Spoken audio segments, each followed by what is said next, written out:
the best way for me to address this question is to compare it to the airlines.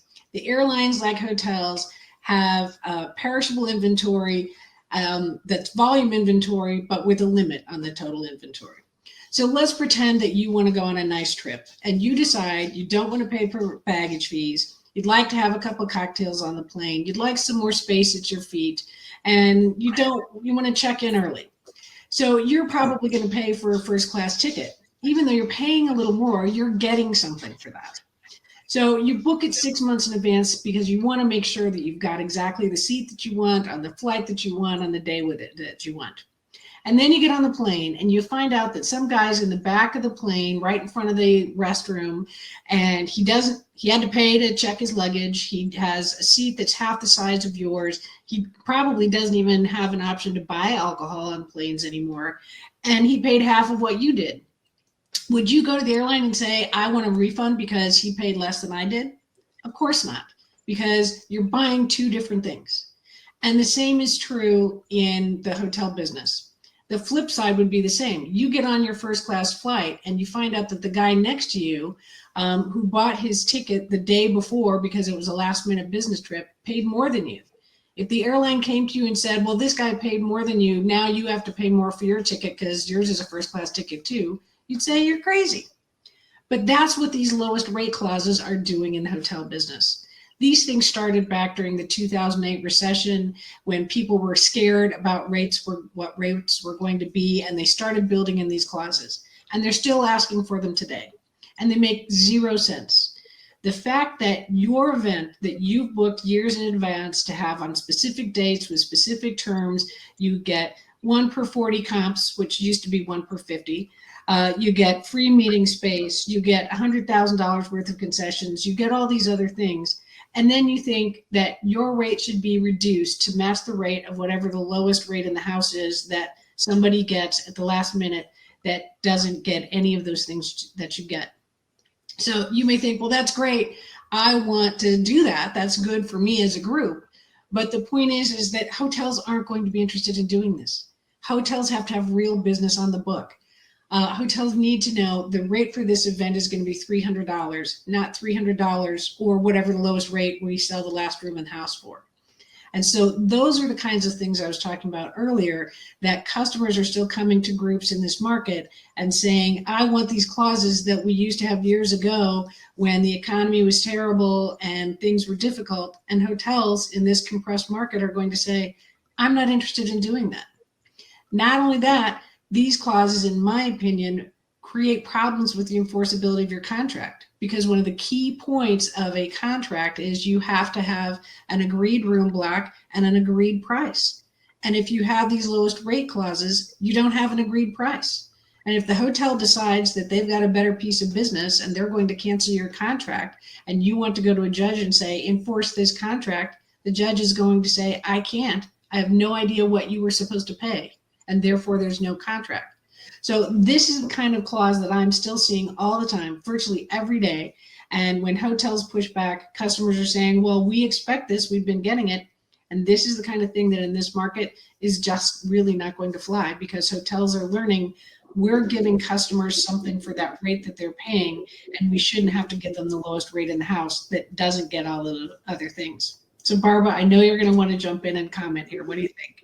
Yeah, no, Lisa, I agree with you. I mean, you have heard me say over the years that I question the utility of these clauses, because it had come to be that there were so many exceptions to that you can drive a Mack truck or two through them.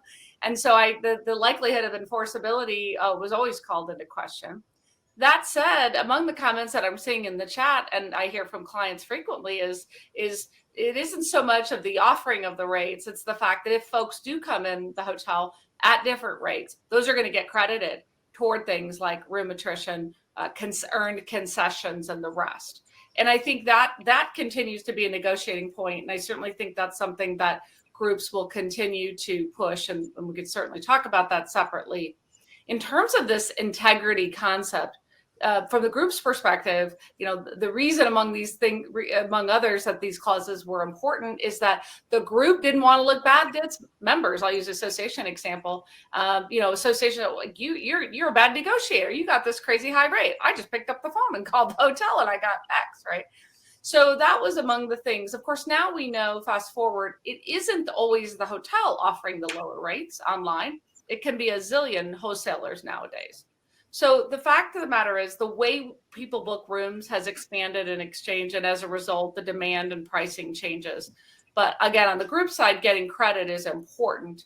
I think education from the group to its attendees about why it's important to stay in the block continues. I know, Lisa, we've talked and debated the point over the years about having one-stop registration for meetings that includes a room. Certainly, we could talk about that separately too. But I think at the end of the day, educating folks on why they want to stay at this hotel and what comes along with that and how it might impact their registration fee for the meeting, all of that, I think is a good strategy. The other comment I'll say, and I've said this over the years, many of you heard me say, the biggest issue with rates isn't this particular hotel, that is whatever hotel you're negotiating with. It's the city, it's the market, it's the destination. So go back to site selection. Are you picking a hotel in a city where there's zillion other options nearby? That's going to help drive folks away from that hotel. That may be okay. It may not be okay. So thinking about that ahead of time is important. The one final comment I'll say on this is, a lot of customers and clients, and you've seen this, Lisa, as well, clauses that have sort of address economic conditions in the area, right? The metropolitan area. And I understand, because you and I agree that we want to have confirmed prices and contracts so as to be enforceable. The need potentially that what I think is a good rate in city X in 6 years, when it comes to year 4 and I'm 2 years out, maybe that rate isn't good. What's the hotel going to do? Or is it going to be adjusted to be commensurate? Or if we're going to build these escalators in, what are we going to tie them to? And we all know that CPI isn't always a great tie-in. So I think that is a realistic expectation and concern. But I do think in those instances, there are ways to get at some language that would work both for the hotel and the group that would address this economic conditions piece.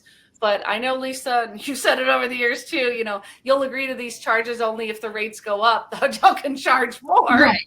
And that's no one's ever taken you up on that, right?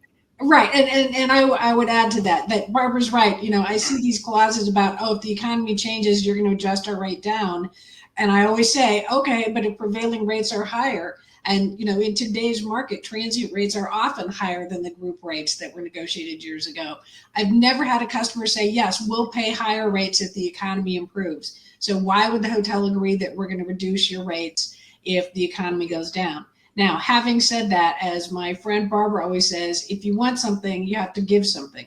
So if that's something you're worried about, you can build into your contract, because we're booking 6 years out, that we will adjust the rates on mutual agreement. But in exchange for that, you have to give back concessions, or you have to give back comp rooms, or you have to give something to offset the economic hit that the hotel is taking as a result of negotiating those lower rates. And so seldom do I see that in those clauses. They'll just say, we'll evaluate the rates and you have to adjust them. And why would the hotel agree to do that when they still have to give you $100,000 worth of concessions? So again, it's a discussion, but it should work both ways. Yeah, and I'll just say, to wrap it up and bow, there's no reason why, no matter where you end up on the discussion, that the groups shouldn't get credit, at least for purposes of attrition and for, earn concessions on identifying rooms. And I know that's a whole issue of debate, but often I think if groups focus on that aspect of it, the language, the need for the lowest rate clause goes away. It isn't there, or it's there, but it's not as important, as you said, as it might be with other clauses.